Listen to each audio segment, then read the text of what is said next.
Right, let us start. As more people are coming, we will let them in, but I think we have a packed program and very exciting program for today.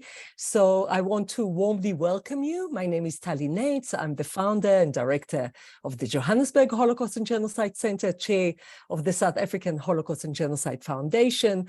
We have 3 centers in South Africa, in Cape Town, Durban, and Johannesburg, and we work together to bring such discussions like today with many, many other partners from around the world. And I want to thank my very good friend, Andrea Petö, for telling me about this fantastic book, Critical Approaches to Genocide, History, Politics, and Aesthetics of 1915, because this is really an important discussion that we're going to have today.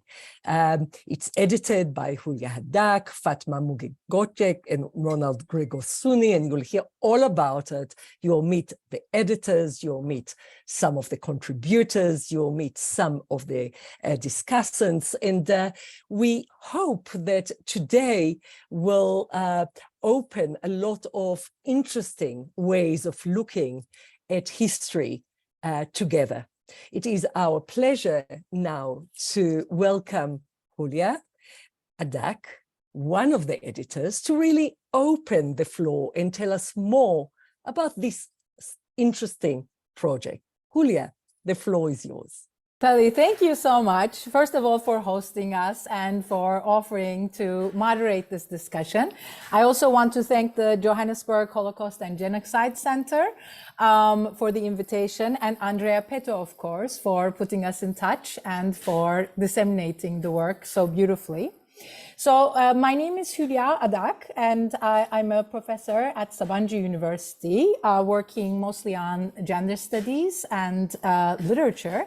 And for the past 15 years, I would say, I've been first a part of the listserv that the workshop on Armenian-Turkish Scholarship established, and then one of the organizers of a crucial workshop that took place in Istanbul and later in Berlin. But I'll tell you the interesting story about the Berlin side of it. And we hope that Müge will be able to give us more feedback and details about the history of the workshop on Armenian-Turkish Scholarship, all the way from its beginnings in 2000, when it started as a closed conversation behind closed doors at the University of Chicago. It was founded by Müge Göcek, Ronald Suni, and many other scholars. And Sabana University, as one of the few universities from Turkey, was actually represented at the early meetings and later on in the sequels, in the consecutive workshops. Now, some of the very interesting questions that this workshop, this network asked, of course, is the question of what happened, and what happened in 1915, 1916, and the disciplinary focus, I would say, was more based on history and political science in the 2000s. As the group developed, they started inviting new scholars and broadening the network. And actually, the workshop started traveling to different places. First, they started holding the workshops in places in European cities. And in 2015, we were able to host the workshop in Istanbul at Sabana University. We think this workshop itself was extremely important because it actually was it became an interdisciplinary setting, and many anthropologists, literature scholars, filmmakers even, so those outside of academia, actors, journalists were included in the conversation.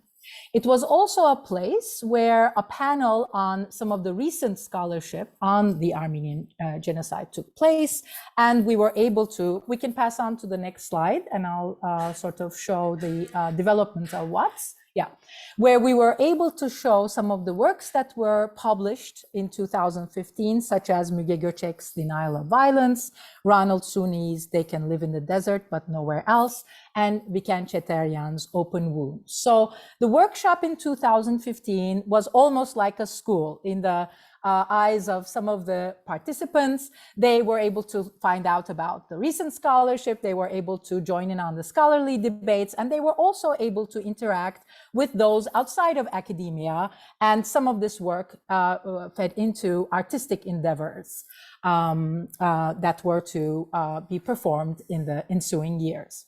This workshop itself was so successful that we thought that a new format and a new venue would be fantastic. So in 2017, WATS was carried to Berlin and was hosted by the Lepsius House at the European Academy in Berlin. But unfortunately, it was a year when this conversation and the program of the conference was actually published way in advance of the conference itself, and it became the source of a smear campaign by Doğu Perinçek, and most of the scholars from Turkey unfortunately could not attend. So we decided, as scholars, including myself as one of the organizers, we decided that it would be fair to basically not just focus on the workshop articles that were presented in 2015, but to actually gather all the articles together. So we have a volume before you that basically comprises of the work of scholars who have contributed to, or scholars who have tried to make it to the conference in 2017. So a work of 2 workshops, I would say. The workshop on Armenian-Turkish scholarship was a very productive group that actually gave inspiration to many different conferences, workshops, and networks. And one amazing publication did actually appear prior to our work, and that was A Question of Genocide, Armenians and Turks at the End of the Ottoman Empire, edited by Ran Suni, Müge Göcek, and Norman Naimark. So this came out in 2011. So I'd like to talk about what is new and innovative in this work, even though we can pass Vix to the next slide, even though, unfortunately, this is the previous publication under WATS, A Question of Genocide, published in 2011. So you can take a look at this to see some of the work under the WATS network and how the focus was more originally based on historical scholarship, historiographies, and political science. Let's pass on to our work and see how critical approaches to genocide might be a little innovative given the history of this long conversation. Number one, I am so sorry that this book has long been in the making, and today we were supposed to have a book launch, but unfortunately the book is still not published. It's going to be published in August, we hope, and so today we're having a book discussion rather than a book launch. But even though the publication of the volume was delayed due to Corona, due to many other factors, we still have, I would claim, a very interesting work that does build on some of the earlier works on the Armenian genocide. Number one, the approach here is interdisciplinary. We bring together a variety of disciplines, including history, political science, work that's been done before perhaps, but also the strengths of anthropology, literary studies, memory studies, and gender studies. We have a specific section on gender and sexuality, and we have a very interesting chapter that we hope Diana is going to talk about on queer historiographies. Next, there are really interesting discussions of the Armenian genocide, not siloed off in and of itself, but also in relationship to concomitant waves of violence against other minorities, including Greeks and Assyrians, so non-Muslim minorities. This, I would say, is an innovative way of looking at the period and the waves of violence during the Unionist regime. And David Gaunt does an amazing review of this in his chapter. We also have very fascinating histories that go beyond the simplistic schism, beyond the simplistic perpetrator and victim divide. If you look at the work by Andrea Petö, and she's going to tell us a little bit more about this instance Egea Hovhannisyan is a victim of or a survivor of the Armenian genocide, but gets caught up in nation-building campaigns of Hungary, and unfortunately gets caught up in anti-Semitism and becomes a perpetrator just at the time, or just pre-Holocaust, serving another genocide, a second genocide, as a perpetrator. The significance in most of the articles that we read is actually also the interesting issue in most of the articles we read is that they point to moving beyond some of the languages and sources that we have traditionally used for the study of the Armenian genocide. And here we have many articles such as Uğur Ümit Üngör's that focus on contemporary accounts, but also on multiplicities of languages, including Kurdish, Armenian, Arabic, Zazaki, Laz, Georgian, Hemshin, Aramaic, and also new sources as in oral histories of the period, and translinguistic sources looking at Armeno-Turkish, Karamanlıca, and so on. This book also, I find quite fascinating in that it doesn't take the nation, whether it be the Armenian or other national formations and imaginaries, as a homogeneous entity. Neither does it look at diaspora in a very simplistic, as a simplistic unit. So it really has a very complicated way of understanding the heterogeneities of nation and diaspora. And most of these concepts in the gender and sexuality section are also queered. So we have queer understandings of national belonging and diaspora. Next, we have a complete section on what the Armenian genocide entails in the context of Turkey, especially since 2005, I would say, when we first had this groundbreaking conference in Turkish as part of Turkish academia. And this was a conference that was supported by Sabancı University as well as Boğaziçi and Bilgi universities. And one of the organizers of the conference, the founding president of Sabancı University, Tosun Terzioğlu, gave a speech as part of one of the WATS conferences to talk about the challenges of opening up to genocide research in Turkey. And we're very happy that his lecture could be a part of this volume, and it required some elasticity on the part of Routledge editors because, generally speaking, they only allow the format of articles. Here we have a lecture. We also have an amazing dialogue between Arlene Avakyan, Ayşegül Altınay, and Fethiye Çetin, which is again sort of putting into question the whole format of writing from the perspective of one author and putting the whole debate into the format of a dialogue, trialogue. And Arlene will tell us more about this amazing format that they're actually going to expand on and publish as a book. And one chapter of it is included in our volume. Last but not least, we have a history of civil society initiatives and the history of commemorations in Turkey. And Egemen Özbek is here to give an update on his work in this field. And we hope that this will show you the importance of the development of the field, the content of the research that we're doing, as well as the institutions and civil society initiatives behind knowledge production. So I think looking at the way they work with each other in parallel, in tandem, I find to be really important, an important innovation of the volume itself. Let's move on. So here are some of the sections. We look at new histories and historiographies, new methodologies, aesthetics, and new ways of thinking through empires in translinguistic performances, for instance, and not just distinct ethnic communities. Gender and sexuality is one of the sections, and the last is higher education and civil society in Turkey. So these are the sections of the volume. We can move on. This volume also pays tribute to the amazing work of 3 scholars who have contributed significantly to Armenian genocide studies and to genocide studies in general. Vangelis Kekriotis was a part of the WATS network all the way from its beginnings, and he was going to be one of the organizers of the WATS conference in Istanbul. Unfortunately, he passed at a very early age. He's a very important historian, and many awards are given to commemorate Vangelis Kekriotis's amazing contributions to Ottoman history and to this field. Tosun Terzoğlu is the founding president of Sabancı University, and it is through his amazing initiatives that we actually opened up the university to genocide research and to academic freedoms that are not enjoyed by other universities in Turkey, I would say.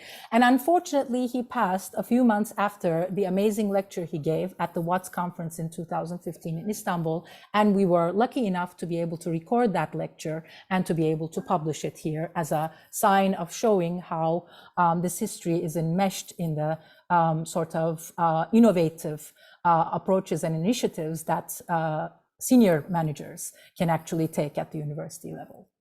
Rolf Holzfeld is a dear friend and colleague who was the former director of the Lepsius House, which is the leading institution of Armenian genocide research in Germany.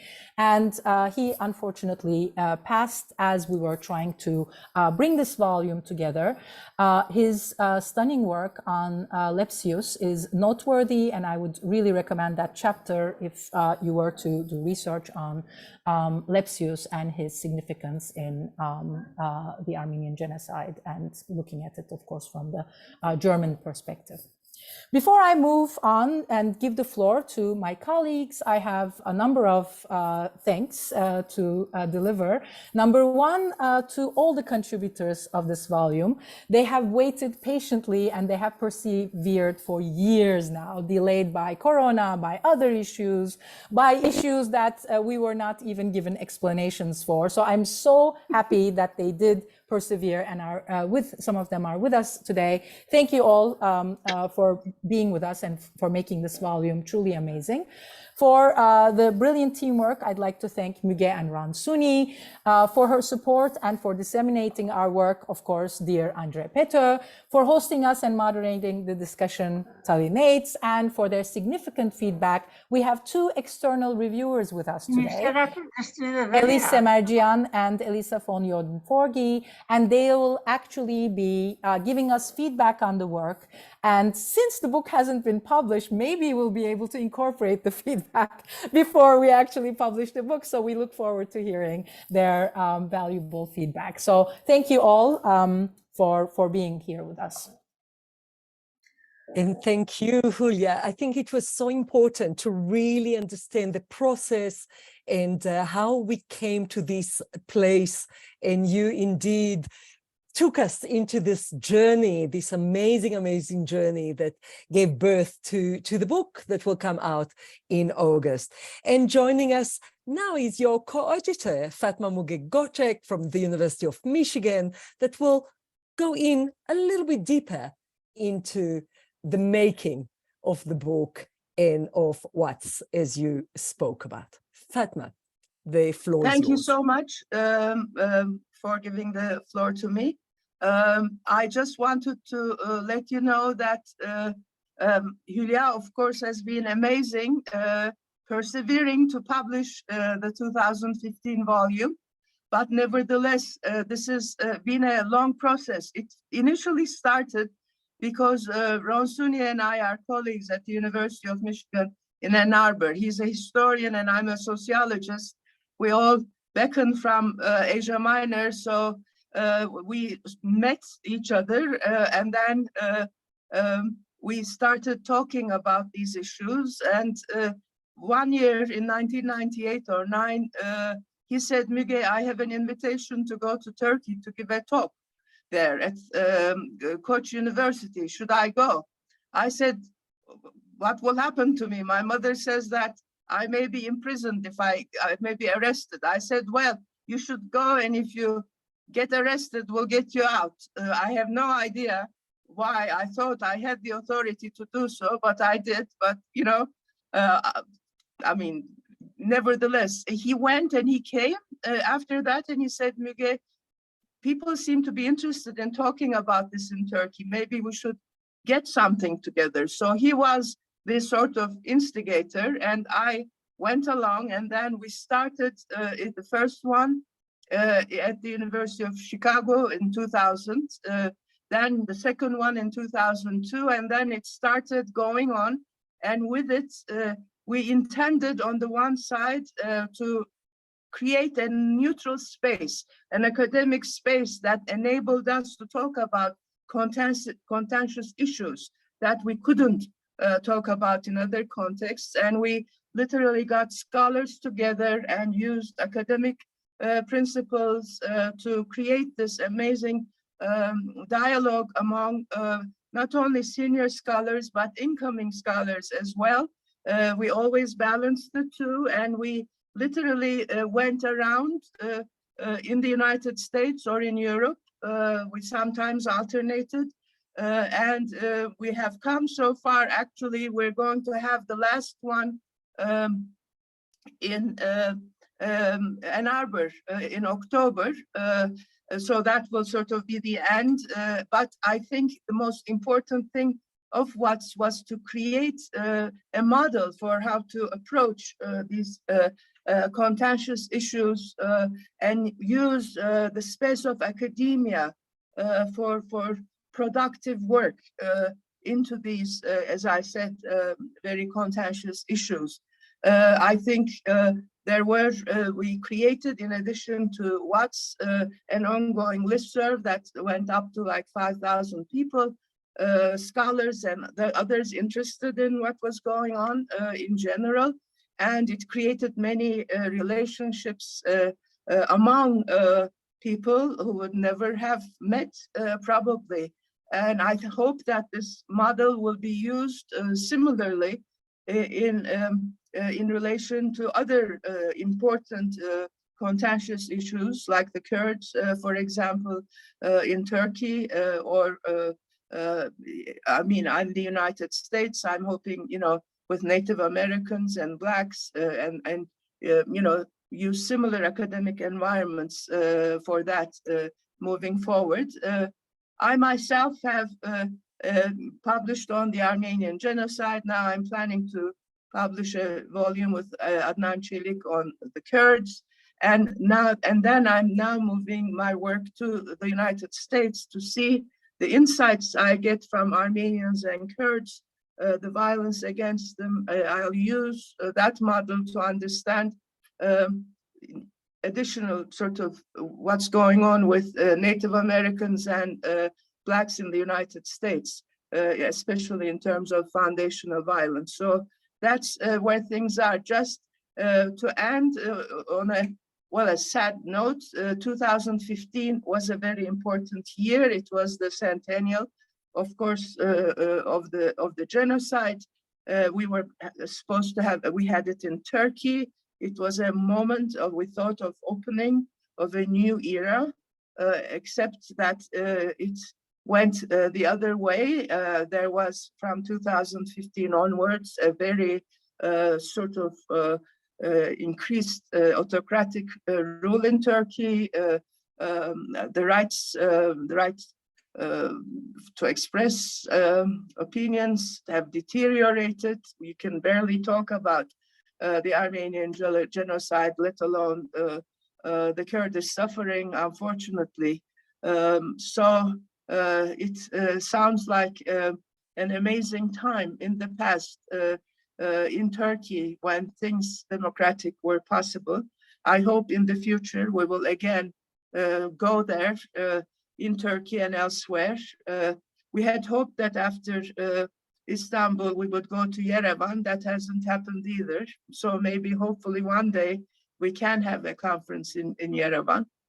So those are the hopes and wishes with which I sort of talk about it. And I thank you all for participating in this, for being a part of this amazing community. And the WATS archives are all in the Bentley Historical Library here, in case people want to know the nitty-gritty of everything. Thank you so much, Hülya, Andrea, and Tali, for organizing this. And thank you, Fatma, for taking us from your own journey and personal journey and the learning that you had that are now used for future research. So now we are diving into some of the contributions, and it is really a pleasure to invite my very good friend, contributor, and co-worker on many projects along the years, Professor Andrea Petö from Central European University. Andrea, share with us some insights into your contribution.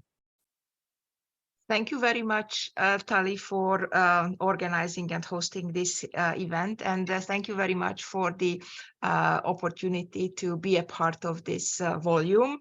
So as Fatma said,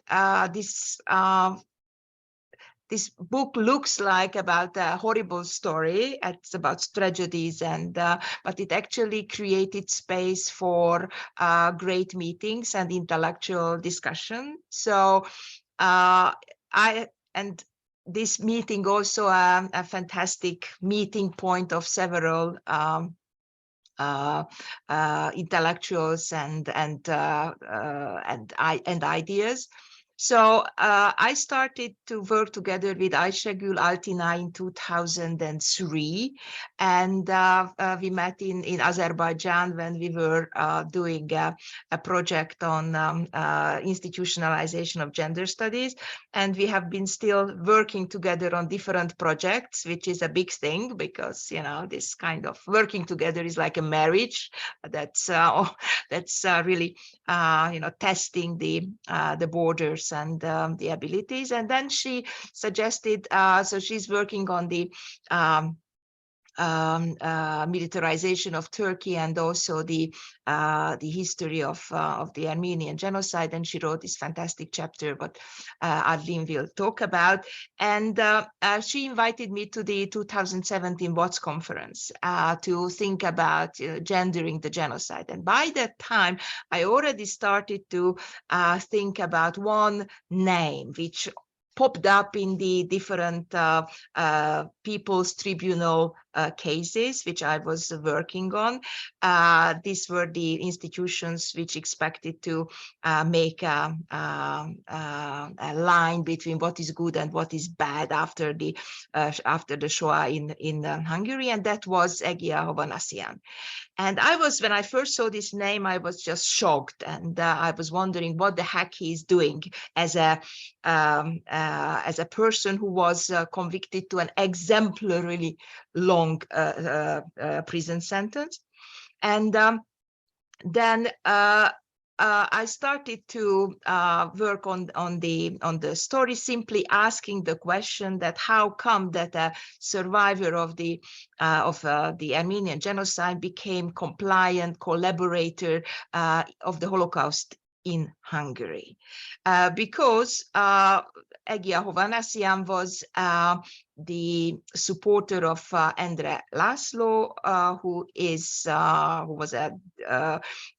was responsible together with his colleagues for the deportation of more than 400,000 Jews from Hungary. He was the State Secretary of Home Affairs, and he was working very closely with Egya Hovhannisyan in this county, which is south to Budapest. So I was wondering that, and it turned out that this research hasn't been done, that how a survivor who actually, there is a story in the chapter how he survived, becomes a perpetrator. So what did he learn from this experience? And the whole genocide scholarship is based on the assumption that never again, namely that you learn from what happened and then you become better. And here you have got a story which is actually questioning this premise. And there is a very strange similarity in the stories that I was really interested in the collaboration, compliance, and the decisions not to resist.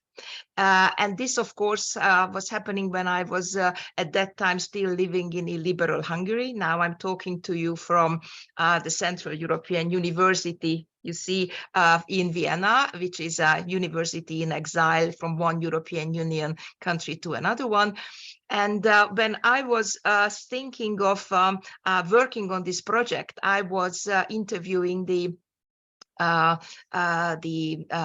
grandson of Egya Hovhannisyan, and he said, I'm quoting roughly, that what do you expect? We are not resisting today because they are stronger than us. Why do you think that Egya Hovhannisyan should have resisted at that time? So this actually leads me to the other connection to Tali Nates, and in the audience I saw Björn Kornhofer, who we actually did this podcast about sleepwalking through assault on democracy, because that was basically the reason why I invested so much time and energy to write this chapter, and this will be a book at a certain point about the collaboration and compliance, and what did the Armenian community in Hungary knew, how did they react to the different narratives, what kind of strategies they had when they saw very similar narratives, what they have experienced in the Ottoman Turkey. And I was, of course, very much driven by this idea that we will learn more about the perpetrators and the collaboration if we are having this opportunity to do this very painful but very necessary comparative work. Thank you. Thank you very much, Andrea. Looking very much forward to read your chapter when the book is launched in August. Very important.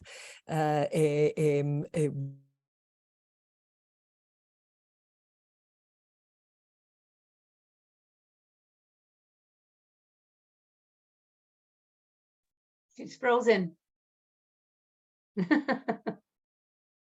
Tali, we can't hear you. Nope, she's frozen.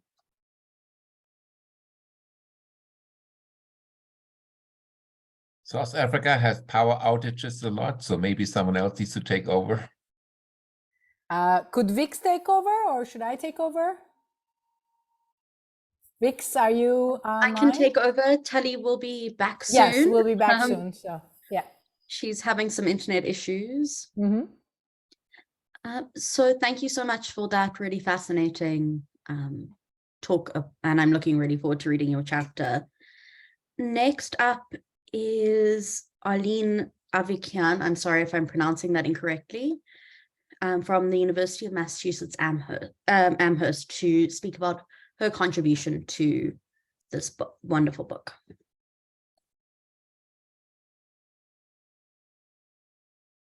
Arlene, you're muted. Sorry. Let's see. Okay, I'm very happy to be here after this long journey, but I'm very sorry I'm the only one of the three authors of this article. So I'll try to represent what we were attempting to do with this work, but also to situate it within the larger project that Hülya made reference to. The title of our article is The Space Between Us, Feminist Conversations on Genocide, Gender, and Survival. In 2008, I received an email which I considered highly suspect. It was from someone named Ayşegül Altınay, inviting me to Istanbul to present at a 2009 conference dedicated to her think on gender and ethnicity in the former Ottoman world. As a child and grandchild of victims and survivors of the genocide, I had no desire to go to Turkey and almost deleted the email. But I decided to find out who this Altınay person was, and to my surprise, she was an anthropologist who earned her PhD at Duke and had a certificate in women's studies. The conference was amazing. I never expected to learn so much about the genocide in Istanbul, of all places. I don't think it is an overstatement to say that those 4 days changed my life.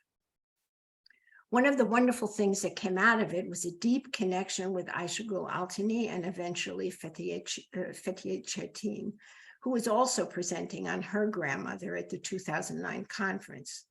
In 2014, the three of us embarked on a year-long series of structured conversations, focusing on race, class, gender from our different positionalities, locations, and generations. Petö and I shared a lot, but one of the things we do not share is a common language. So we depended on Ayşe's excellent and very patient translations. We hope that our book will be published in both Turkish and English and are in the final stages of translating the manuscript, which we have titled Mirroring Lives Across the Armenian-Turkish Divide, Conversations on Gender, Race, and Genocide. This article draws on those conversations. For this paper, we focused on the three key words, gender, genocide, and survival, because we often assume we know what they mean, but each of them needs to be interrogated within a particular time and place, as they are not fixed, the same over time and place. And our relationship to them changes over the course of our own development and in response to what is happening in the world. The current debates over language and gender are only one recent case in point. To be clear, our conversations were not about Turkish-Armenian dialogue or a place of reconciliation. We drew on the mantra of the personal is political, the emphasis on situated knowledges and intersectionality, and the belief in the power of storytelling and self-reflection and reflections off of one another. Our focus was on power, gender, race, ethnicity, impunity, trauma, and its transmissions across generations, and the connections we saw among them. The discussion was also about our own processes of coming to feminism, anti-racism, the place of the Armenian genocide in our intellectual work and our politics. What brought us together was a deeply shared politics, and we explored these issues looking for parallels and patterns that have the potential to illuminate what occurred historically and continues in each location. Also, as we say in the paper, the space between us has been a space for co-witnessing and co-resistance, sometimes a space for sharing pain and mourning, at the same time as it has been a space for sharing laughter and fun, sharing personal political journeys, sharing life in all its colors and tastes, including homemade food and cooking, as well as sharing stories and sites of significance. It is true that we have experienced this place as a healing place, healing the many wounds of life, but healing has never been a goal or even a desire. When it happens along the way as we open our hearts and minds to each other and to life itself. All we can do is create the space for the possibility of such opening and future. As we continue to work for the future, even as the possibilities for justice and the very survival of the planet seem very dim these days, but we have precedents for resistance from our grandmothers to the many kinds of political activism happening today, particularly in the young people and the grassroots groups all over the world who are demanding progressive change.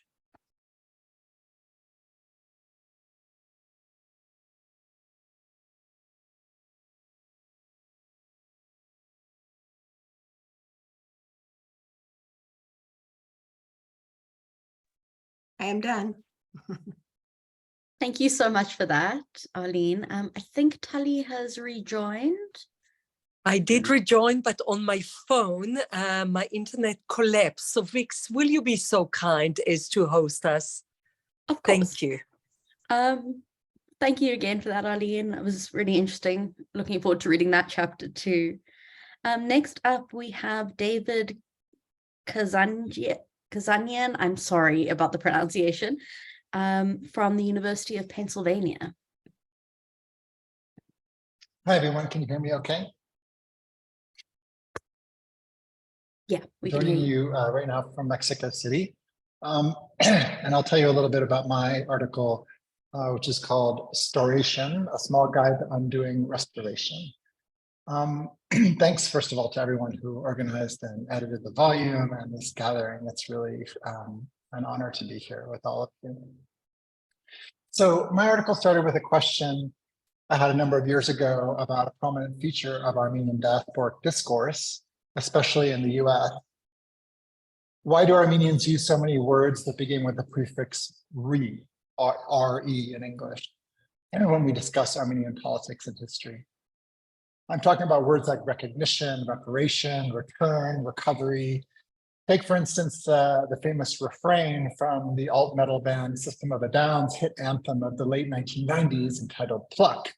And I'm just going to quote from the lyrics of the song. I won't sing them. Quote, a whole race genocide, taken away all of our pride, a whole race genocide. We've taken all your shit. Now it's time for restitution.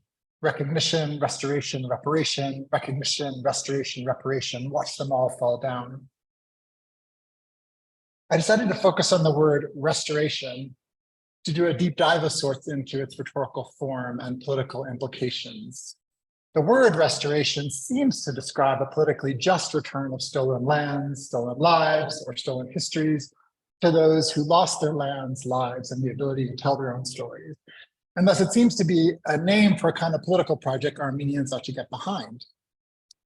To the contrary, however, my deep dive into this term revealed the ways restoration and thus many other such words actually cover over a much more toxic set of interests. So the first part of my article exposes the toxic interests embedded in the word restoration.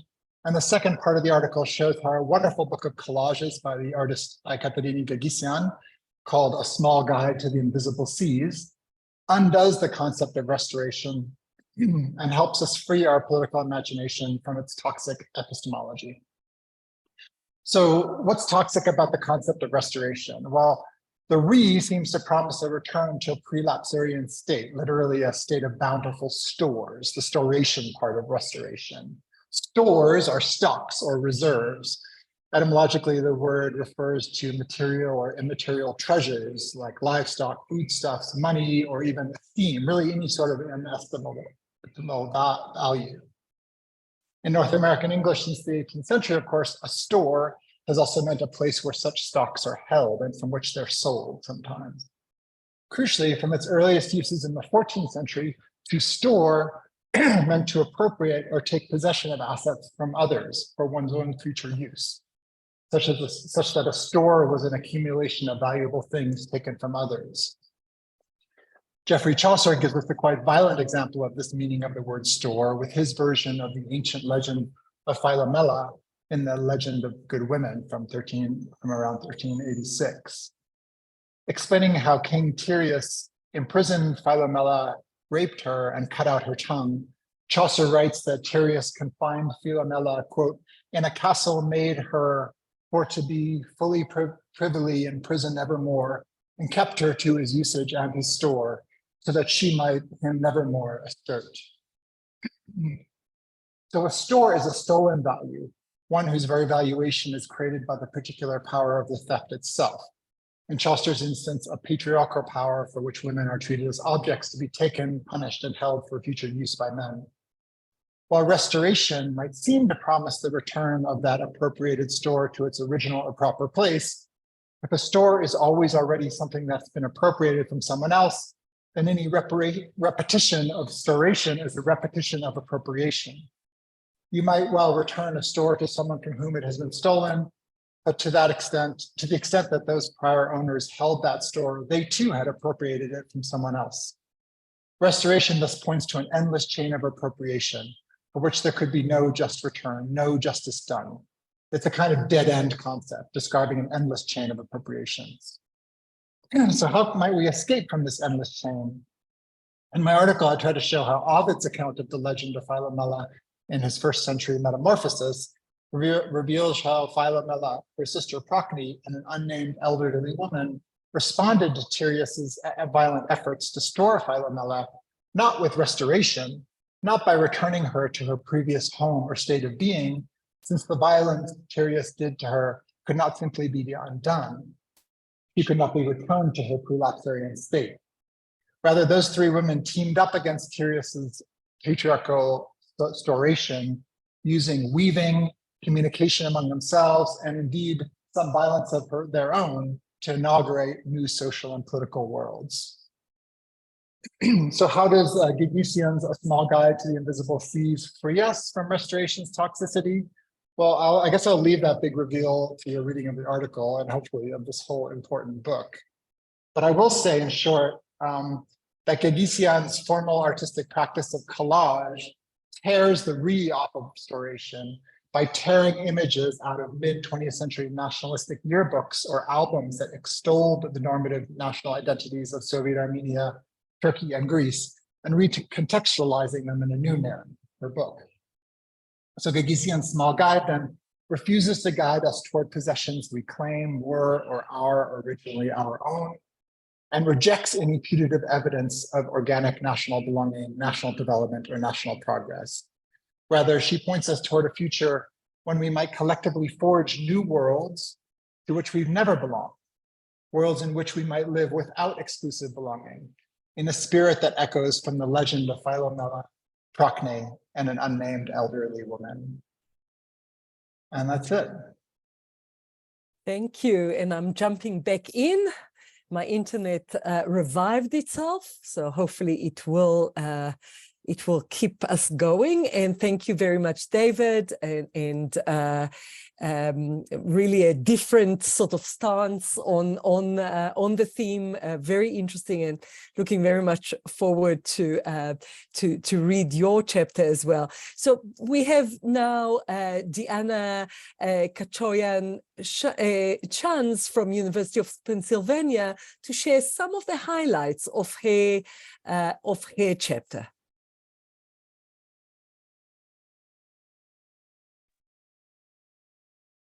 Hi, everybody. Thank you so much for this invitation, and congratulations to the editors for finally bringing this project to fruition.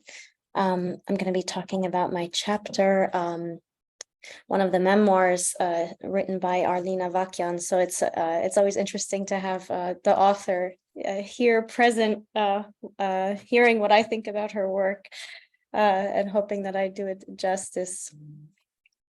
So the title of my chapter is Finding Place in Exile, Queer Armenian Voices Speak. And I'm going to tell you a little bit about it. So a speaking nation and its diaspora bespeaks the project of assimilating difference to adopt stable homogeneity in semiotic opposition to the threatening instability of quote unquote others. Here, heteronormativity functions within the stable confines of nation, diaspora, and home as the ethno-nationalist ideology par excellence. Subsequently, this renders the communal policing of ethnic and sexual conformity. Yet ironically, border crossings across racial, ethnic, and national subjectivities analogically erases the very borders of difference their non-normative ethnosexual frontiers expose. Armenian diasporic circles present various articulations of how the incommensurability of ethno-diasporic and sexual subjectivities are negotiated. My chapter, Finding Place in Exile, is a close reading of Arlene Avakian's Lion Woman's Legacy, published in 1992, and Nancy Agabian's Me As Her Again, published in 2008. The first, and I believe still the only two Bildungsroman memoirs published by queer women in the Armenian transnation. This essay explores the stakes of the oppositional constructs of queer sexuality and heteronormative nationalist Armenian identity, and unexpectedly for me before starting this project, how genocide might play a key and disruptive role in those articulations. So striving to find place in exile as queers who self-identify on the LGBTQ spectrum, I argue that both Avakian and Agabian explore the exclusionary effects of diasporic nationalism in their memoirs and provide an optic for how subjects of marginalized gender and sexual identities might reorient their subjectivities and senses of belonging within and without the hegemonic nationalist frame. Locating queer identity within and as a result of their Armenian diasporic home spaces, I argue that the memoirs are subversive contributions to the transnational Armenian literary canon. Representing feminist queer identity and the diasporic Armenian American experience as inextricably bound, the memoirs provide a grounds for Armenian identity to be imaginatively contested and also transformed. Conceptualizing diaspora as a space of movement and disarticulation, I problematize here acute nationalist rhetoric that writes nation home and embodies a sites of stability. As we know from studies on nationalism, race, and gender, nationalism as a patriarchal construct necessitates heteroreproductive bodies that reproduce the nation, which is usually personified as woman. This law, however, excludes queers, and especially queers identified as women, because as sexual dissidents and non-reproductive subjects, ostensibly, they deviate from these fundamental codes of nationalism and patriarchy. Finally, nationalism is land-based insofar as it argues for fixed, stable origins tied usually and primarily to land. So how does the queer Armenian woman present a particular challenge to the heteropatriarchal Armenian hegemon and its inheritance? And how might queerness already align with notions of diaspora and exile, inscribing flux instead of stability as characteristic of the Armenian diasporic home? Indeed, diaspora, exile, and queerness share many conceptual commonalities: hybridity, fluidity, movement, dislocation, and instability among them. And as argued by queer diaspora scholars, queerness already aligns with notions of diaspora and exile, a state already away from origins or heteroreproductive nations of a stable nation home. The diasporic exilee and the queer subject are disoriented from that traditional, stable, land-based, heteroreproductive notion of home. And as I argue in this chapter, Avakian's Lion Woman's Legacy and Agabian's Me Is Her Again locate queer identity within and as a result of their Armenian home spaces by articulating this internal difference in the exiled home space, the familial reproduction of the nation in exile, and as a condition of the diasporic home itself. So the memoirs attest to feelings of exile and unbelonging in their host communities of the USA as diasporic subjects, but also as queer subjects in their heteronormative Armenian homes, with normative Armenian family members invest in heteroreproductivity, gender normativity, and then their extended communities' investments in the reproduction of Armenianness itself through language, culture, marriage, etc. And as such, cultural, gendered, and sexual norms regulate these feelings of unbelonging. So not even knowing, for example, how to explain to her friends if Armenia was a place, since her parents were from Persia and Turkey, quote, nothing about being Armenian as a young girl growing up in the USA was clear, as Arlene writes. And being both frightened and disgusted by her family's gendered preference for her little brother, their little Pasha, she writes, my anger began to erupt at my mother for her strict controls over me, at the Turks for having done what they did to my family, and at my grandmother for having lived through such horror and for telling it to me. I would get away from my family as soon as I could. And because she cannot produce the language in Armenian school, or is made fun of in American circles because of her mustache, Nancy Agabian writes, quote, clearly, I was a complete failure at being Armenian, but I would still have the label of my last name, and I would still come to learn that my grandmother's stories were never acknowledged. So both authors are exiled, both from their Armenian communities as feminists or non-normative gendered subjects, but also from their American communities as racially different subjects, assimilated through whiteness, yet marked psychologically, emotionally, and historically through the narratives of genocide and the condition, which is the condition of possibility that constitutes their diasporic subjectivities in the first instance. So interestingly, and indeed for both memoirists, it's by connecting to their grandmother's genocide stories of resistance and survival at the end of the memoirs, both of them, interestingly, by re-listening to their grandmother's genocide oral histories, the authors find that a renewed strength and resistance to their doubly marginalized ethnosexual positionalities as diasporic Armenian queer women subjects in the United States. Returning to the genocide, this initial moment of the cut, the trauma of exile and separation from home, but also the moment that inaugurates a turn elsewhere and to other modes of being, is the moment when each author finds place in exile, the moment when, through a processing of unbelonging, which subjected Armenians to genocide in the Ottoman Empire, is located in the Armenian home.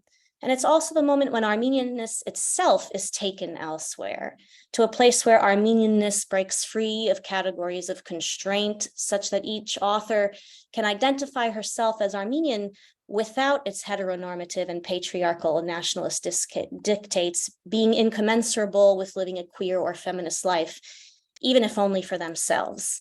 So that's a little bit about my project, which I end with, and I'll leave that to when you get to read the chapter, just contextualizing also the stakes of what the stakes that these memoirs have still today in the presence, especially with, I mean, just recently in Los Angeles, as we've all, or perhaps as some of you know, there's been a huge public resistance again against the LGBTQ community in Armenian circles. So unexpectedly for me, genocide is still quite related to LGBTQ resistance presently.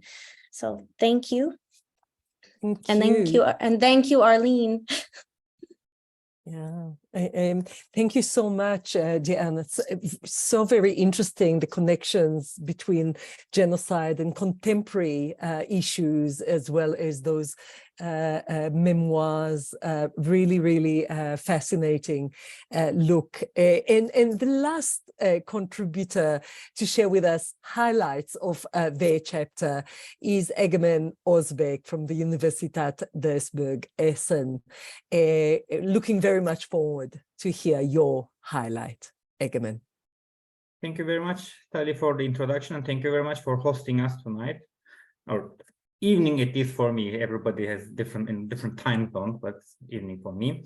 And I'm also congratulating the editors for putting this together and having us here. Andrea, Hülya, Müge, Ron, you did an amazing job over like such a sustained long period of time to be able to keep this going. And I'm very happy to be a small part of this legacy and be part of this book, actually.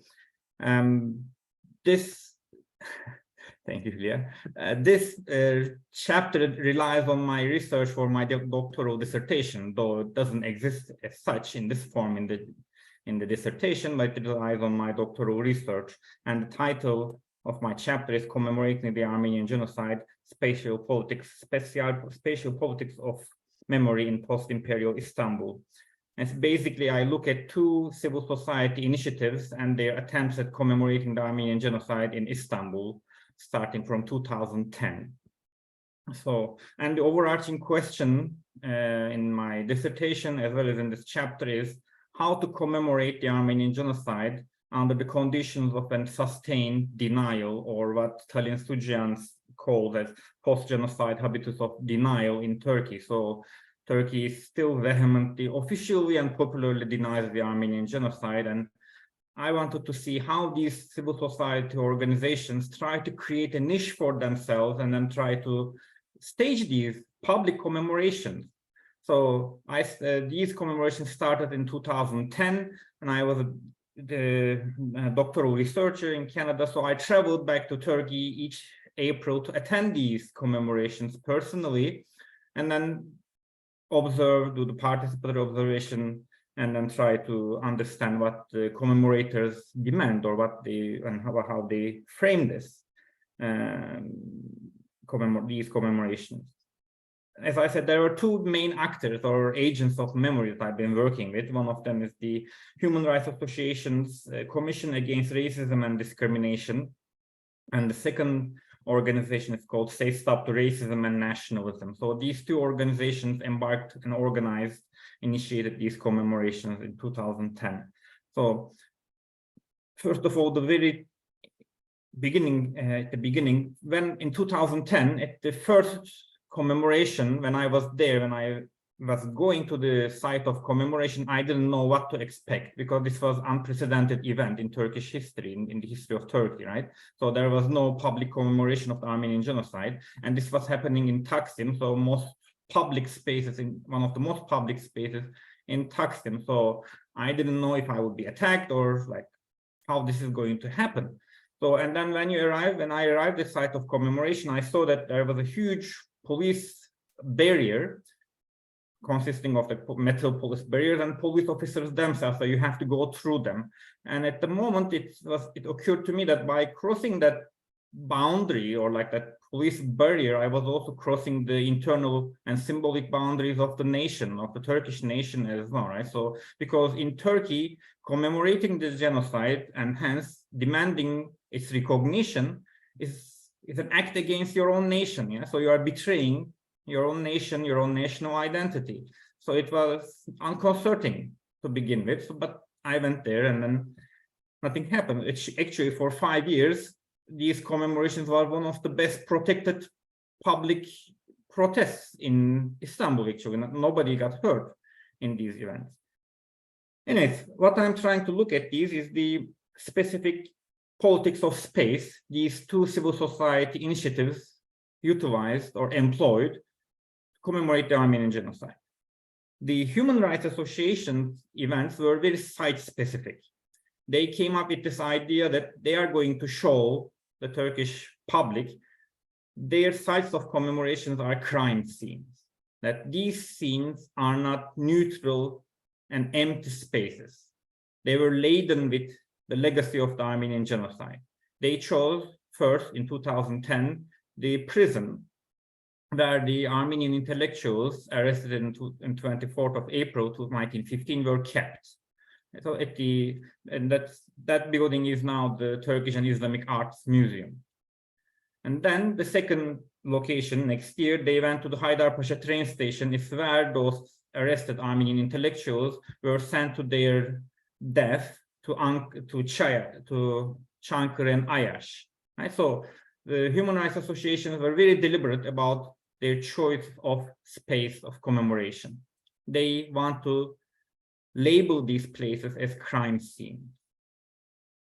In comparison, or in contrast, say Stop to Racism and Nationalism chose to hold their commemorations at Taksim Square without a specific reference to Armenian genocide and its legacy over space.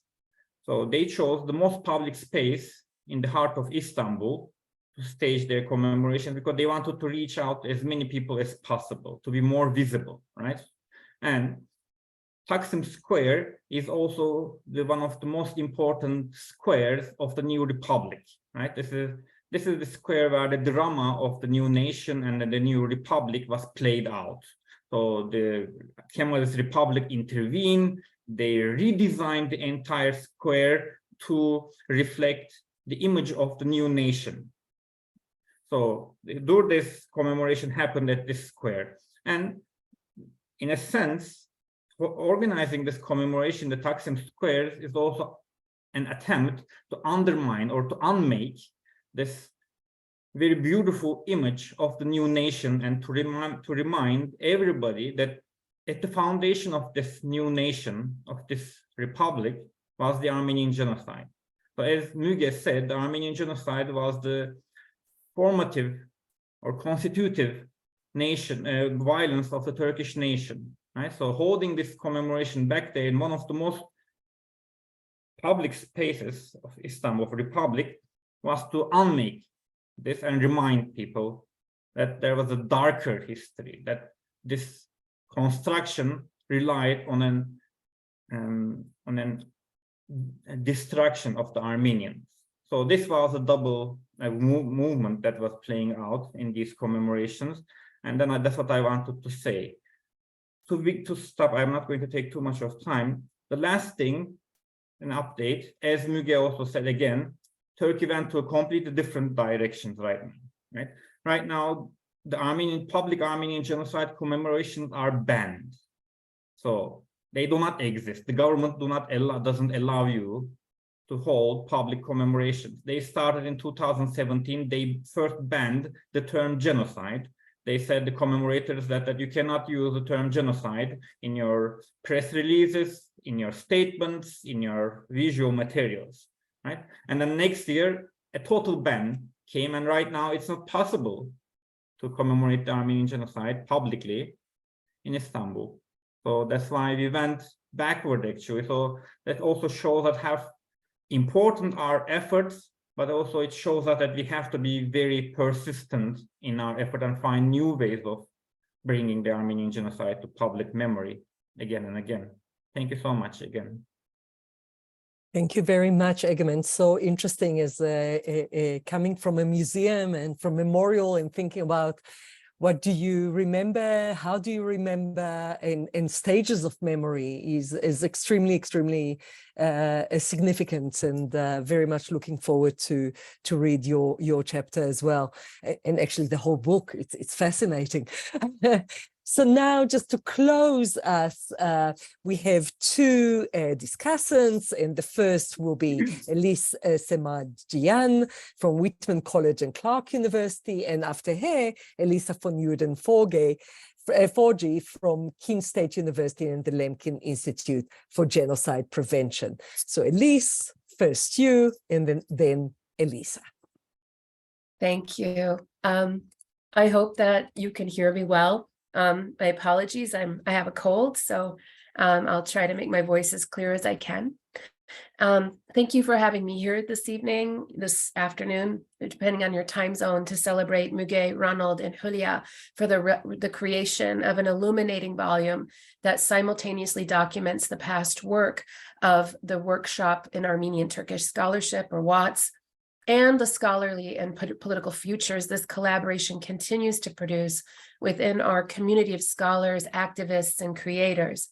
WATS continues to have a profound effect on the field of Ottoman and Armenian genocide studies, and will for the foreseeable future. My plan is just to make a few brief comments about WATS, followed by some brief remarks about some of the scholarly contributions within the volume. And in my reading, these contributions demonstrate how WATS has positively impacted the production of knowledge within fields and subfields of Ottoman and Armenian studies, but beyond that, Kurdish studies, Assyrian studies, as reflected in the volume. I don't want to repeat what Hülya has already said, but tracking the history of this collaboration is really important, thinking about WATS being initiated in 2000 by Müge and Ronald. But for years leading up to its creation, Müge and Ronald were embracing critical pedagogies that question binary nationalist assertions and push students to think beyond those binaries. And I know this, I've never spoken about this publicly, but I know this because in the early 1990s, I was their graduate student at University of Michigan doing my MA, and I was able to witness firsthand in the classroom how Ronald's teaching of Armenian history troubled young Armenian Americans who were seeking simple answers for their questions about our community's trauma. Historian Mark David Baer sat next to me in that classroom, and he documented some of this in the introduction of his book, Sultanic Saviors and Tolerant Turks, describing the atmosphere in which some of Ronald's ideas were pushed back against by these students who had learned stories about their grandparents and wanted to really vilify Turks without fully understanding the nuance that, among them were people like Müge, who was also my professor, completely inspiring in the sense that she was teaching Ottoman history, but also acknowledging the Armenian genocide. My induction to a Turkish professor was one who actually acknowledged this troublesome past and the trauma of my community. So in both instances, I share these personal anecdotes only to note that the foundational pedagogies of WATS could already be palpably observed in Müge and Göran's classrooms 30 years ago. And so the principle of WATS was that scholars, journalists, civil society activists, and creators would let their own dialogue really guide the project. The dialogue emerged organically with evidence gleaned from the archives, but also the workshop moved beyond those causal explanations as the WATS community members discussed what we could call the affective afterlives of genocide. People could let in their innermost feelings of anger and grief, and propose future possibilities for recognition. Some divulged their personal discoveries of their Armenian heritage as Turks or Kurds on the list. The results of the workshops and debates was the first WATS edited volume, A Question of Violence, in 2011. In her introduction, Hülya talks about the reception of WATS as she brings it to Turkey with a collaborative conference with Boğaziçi and Sabana, where she's based. Hülya also documents tense moments where at the Bilgi conference on Ottoman Armenians in the same year, 2005, I believe, in which the Turkish Minister of Justice declared that the organizers and participants were traitors, a term that is increasingly racialized in its use against Armenians and Kurds. Hülya recalls Hrant Dink's moving speech at the conference and his call for us to collaborate and carve a path towards coexistence, that only 2 years before his assassination. Of course, the work of WATS was never relegated to conferences. The education WATS offered extended out into the community with film showings, book discussions, and a listserv where both loving and angry exchanges shaped our dialogue. The testimonies from Hülya, Müge, and Ran document the perils involved with this work that moved beyond the academic to embrace the political for the purpose of building a civil society that could potentially one day embrace coexistence. At least this was the dream, right? The contents of the volume captured the results of 2 decades of political work that witnessed a brief political opening in Turkey, followed by a period of repression that has had disastrous results for activists and scholars invested in pro-democracy civil society projects. We've witnessed the assassination of Hrant Dink, who I just mentioned, the targeting of professors with frivolous lawsuits, imprisonment, and the unjust imprisonment of Osman Kavala, whose dubious conviction in Erdogan's courts will be propagandized within the court of public opinion with a new Turkish television series called Metamorphose. We live in dark times, but WATS has been a consistent ray of light that demonstrates that the most durable change can happen when we debate and collaborate with one another, moving beyond the nation state. Excuse me.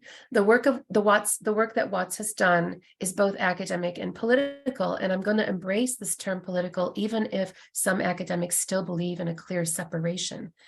The political urgency of our times surely invites scholars to consider how our work in the academy is connected to the ebb and flow of democracy, whether in Turkey, America, Europe. Our space is one of the first targeted by those who seek to limit free speech, liberty, and police dissidents, including queer and LGBTQ peoples. Perhaps academics have not embraced our role in producing citizens, preparing young people for democracy. Maybe we haven't embraced this enough. And this has left room for critics of critical thinking to condemn us for not being neutral and being impartial toward tyranny. The academy is really an incubator that produces young citizens, and many have lost sight of that. But the WATS project long centered these things: democracy, civil society. And while feminists upheld the adage, the person is political, I would venture to say the person is personal is also historical. This too is evidenced in the volume with key essays by the editors and contributors who introduced their subjectivities. This urgency that Müge and Ronald identified 2 decades ago and attended to through the WATS workshop only exemplifies why scholarship in dark times must at times be political. And all 3 editors have modeled what is perhaps the most important ingredient that should be our model when facing anti-democratic forces, much like the forces Egemen is describing in his talk prior to mine. And that element is courage. Whether facing down protesters outside conferences or threats from politicians, Müge, Ronald, and Hülya have been steadfast and brave in a way that recalls one of the last things Martin Luther King ever said in his final speech in 1968. He said, "A man can't ride your back unless it's bent." Their bravery inspires new fields. And so here I want to say a few words about scholarship. We have a post-Ottoman scholarship that's reflected well in the framing and contents of this volume. It reflects how questions of the past, namely the Armenian genocide, is tied to broader enduring questions of Kurdish rights, the struggle for democracy in Turkey, and a historical pattern of the state eliminating perceived or real external threats to sovereignty. And in many ways, the early parts of this volume is a memory book that documents that project of WATS. This framing, excuse me, I'm going to try to cut down here. But behind the scenes, I would say scholars are bridging fields that have at times been diametrically opposed to one another, rethinking what constitutes Ottoman and Armenian studies. Scholars among us have been debating what to call this moment of convergences, the effervescence of ideas that are organically percolating within a new generation of scholars who are straddling geographic and disciplinary borders. Ottomanists who are working in Armenian as well as Ladino, Greek, Kurmanja, Zazaki, Laz, Aramaic, Armeno-Turkish, and much, much more. Alongside Ottoman-Turkish, Armenian genocide scholars who are working in Ottoman Turkish alongside Armenian. My colleague, Mustafa Manawi at Cornell, has captured this moment with the moniker, quote, critical post-Ottoman studies, unquote. And like the post and post-colonialism, the Ottomanism in post-Ottoman is never really over, evidenced in the current government's embrace of what we could call Ottomania. In this volume, Ümit Üngür has called for a post-colonial research strategy for the study of Eastern Turkey, which would demand reframing the research we do and thinking more comparatively about not only how the Ottoman state violence, but demographic engineering was a cornerstone to the emergence of modern Turkey. It also impacted neighboring states like Syria. Ümit has left some breadcrumbs for future researchers in this essay. And among the historiographic essays is also Ohanes Kiliştay, who encourages us to consider temporality, locality, and how the longitudinal impact of the genocide did not just start in 1915, nor did it end in 2023. Genocide is a process. He encourages us to examine local variations of execution within the same sociological framework of genocide. He argues that studying these individual stories of genocide help us observe the long-term effects of genocide on the victim community while understanding that genocide itself is not an inevitable event. In these readings, these essays, I would say, are valuable to researchers developing their research projects and agendas, and they should be required reading for graduate students. So I wanted to just point out a couple of, I think I've run out of time, a few small developments. I've noticed in the volume some gestures towards settler colonial studies in the work of David Gaunt at the end, where he talks about a settler genocide in which native inhabitants are permanently removed from the land and their resources redistributed to new inhabitants, and how this can serve as a model for understanding what happened in the late Ottoman Empire. We see developments in which indigenous studies, settler colonial studies, is impacting Armenian genocide studies. And most profoundly, it did get some airing today, but Arlene Avakian and Ayşegül Altanay and Fethiye Çetin's chapter is really profound for modeling, I think, the kind of discourse that we had with WATS. I think we can see various models for how dialogue can happen in the essay, in the space between us. Most moving to me was the image of Ayşegül, one of the contributors, on the very site of genocidal killing, where the people of Çunguş and Jermak were killed at this mass cavern in Düden that many of us have visited in Eastern Turkey. And the image of her sort of recognizing that space is very profound in that essay, and it gives us a real insight as to how affective solidarities between these three women can be built through dialogue. And I wanted to say, I know that WATS is in the process of having what could be, the final conference, what will be the final conference in the fall, but I'm already seeing signs of what is being built upon WATS and extended outward in the field. This is surely evidenced in these essays.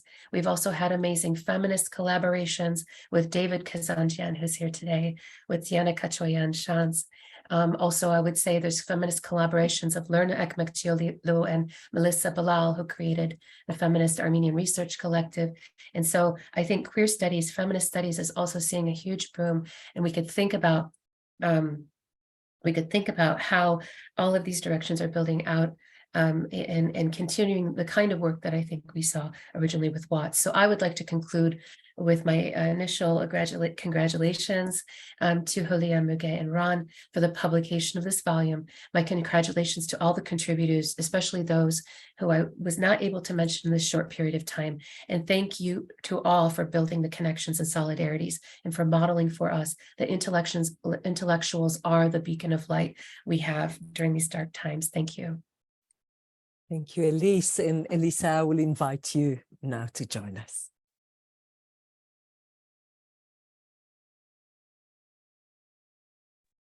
Okay. Hi, can everyone hear me? Okay, thank you very much. I want to start by saying many, many thanks to Hülya, Tali, and Andrea for the invitation to participate in this event. And then a huge thank you to all of the contributors to this volume for what I have to say is really an excellent, excellent work of scholarship. It's an honor to be here with you, and I just can't hide that I loved this book. I loved it, and I look forward to reading it many times over, because the depth of analysis in each of the chapters will continue, I'm sure, to influence my thinking about genocide, the Armenian genocide in particular, but genocide in general for sure. So I think this is a book with a very dramatic and far reach.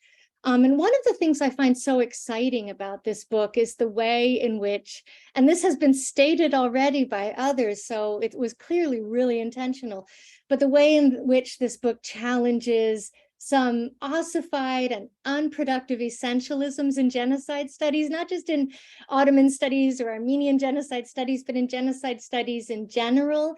And it challenges these essentialisms in both theory and practice. So it takes us well beyond what I would say are the limits of many of the current debates about things such as really important topics such as victims and perpetrators, causation, locality, identity, nationalism, gender, sexuality, homeland, and memory, among many other topics that are addressed. And these are things that even in the genocide studies community tend to fall out around the binaries and tend to be discussed in oppositional ways that are unproductive, not just to academic discourse, but in a much larger framework, rather unproductive to finding solutions going forward. And this book does this and I found this really redemptive, to use one of those words, but I'm going to use it, right? Because I did find it redemptive. The book does this without losing a moral center or a certitude about genocide, but rather by opening up new avenues of inquiry that build and expand our understanding rather than tear down what has come before. And I see this book then as existing in the best spirit of critical studies, which is not to slam what's come before, but sort of draw from that and move forward into new directions. I found that extremely refreshing. There's also a refreshing humanism at the core of this work and a centrality of the human experience in so many of the chapters and across the essays, which allows the reader to access and appreciate the real stakes of the key issues that are discussed. So even though each chapter I found to be very theoretically, and even the conversations and the lecture that we heard to be very theoretically nuanced, right, and challenging. So yes, indeed, this is a book that graduate students most certainly should read. none of the chapters lost that sense of the human experience and the human stakes that are behind what we are talking about. And that is so essential, I think, to writing in genocide studies, and often gets lost in works on genocide, particularly nowadays. So I loved that about this book as well. So at the same time, while each chapter challenges these ossifications, the book as a whole does this as well as itself, as a unit, by including so many different perspectives, approaches, disciplines, and topics. It does this incredibly well, and miraculously, it manages to fit, right, all of these different perspectives together as a whole. So you can really tell that this book is the product of many deep conversations and processes of active listening. So a lot of these books that have so many chapters can tend to sort of draw the reader in so many different directions that you don't have a sense of an essential core, right? Or something holding them all together. But this is really wonderfully done. And one can tell this is the product of a community of scholars. And which is, of course, then the product of these incredible WATS meetings that Hülya described and Elyse talked about, which I want to learn more about. Really marvelous. I've heard of them, but never really appreciated the hard work that was going on at these meetings. And so as a whole, this volume offers us a living, breathing, alive picture of the Armenian genocide and its aftermaths that I think we don't usually get in one book. And one thing I particularly love about these contributions and this volume as a whole is that it creates, in the end, once one's done reading it, it creates a multivocality of narratives and truths about the genocide and its aftermaths that have certain moments of overlap, which has the impact of creating a dynamic web of narrative and truth that seems to me to be a model for restorative work in the aftermath of mass atrocity. So Fatma referenced this at the beginning of today's event in stating that this book is a model of sorts. And I think it's a model of scholarship, but also a model really of restorative work. And in that way, it's quite profound. And Andrea also noted that the hopefulness and the positivity of these WATS discussions, despite the fact that they were about a very dark and ongoing event. And I think that hopefulness and positivity is definitely evident in the chapters of the book. So I left the book really with a sense of hopefulness and faith in the human spirit. And that's something quite remarkable in the field that we all study. So I don't want to talk too long, and I want to end kind of with a question, which is for the contributors who are here, which is based on the hopefulness of these WATS discussions, at least when they were happening before, sort of the current crackdown.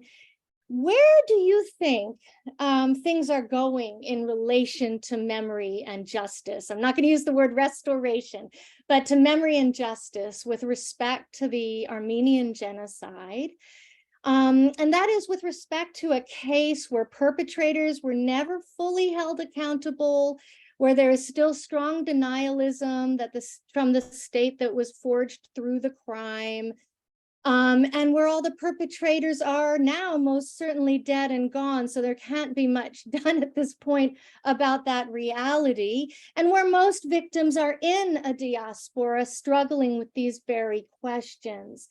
So how do you guys see things developing in our very complex and sometimes very dark world nowadays, especially, and I don't want to open a can of worms here, but especially in light of recent events, particularly in the South Caucasus, and I mean the Second Nagorno-Karabakh War in 2020 and ongoing genocidal Armenophobia in Azerbaijan, which, as we know, is strongly supported by at least today's regime in Turkey.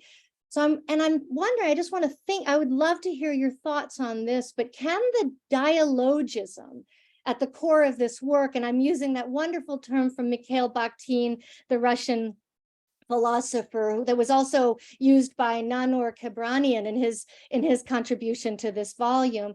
But can that dialogism that's at the core of this book be a resource in the present political context for Turkey, for Armenia, for Turks and Armenians, right, for Kurds, for that whole region and for the world at large? And so I'm going to end with that. And thanks everyone again for inviting me here today and for such a wonderful, wonderful volume. So with that, thank you, Elisa. Thank you, Elyse, for your very thoughtful comments. We did run out of time. It is an amazing question. And I think that it is possibly the question for your next WATS meeting, and part of, at least, of that next WATS meeting. There are certain comments and in the chat that you can read about, but sadly we just simply ran out of time to have some discussion. So I will close this absolutely fantastic book discussion that whet our appetite to read the book, to engage with this thoughtful process that really started with the process of with the process of hopeful days that sadly are no longer with us, but with the hope that they will be back with us in the future. Andrea, I think that I'm quoting you, that many times when we deal with genocide, when we deal with the dark, with atrocities, it's very, very hard to pick ourselves up and be hopeful. But I think, Elisa, your words about how this coming together, helping each other, building a model that can give us all a lot of encouragement and knowledge of courage of working together can actually help us to get over those hurdles and look forward. So with that, I would like to thank you all for your wonderful contribution. It was a full 9 people panel today, but we learned from each one of you. And on behalf of the Johannesburg Holocaust and Genocide Center and everyone, we thank everyone for coming, and please feel free to watch again the recording that will be on our YouTube channel.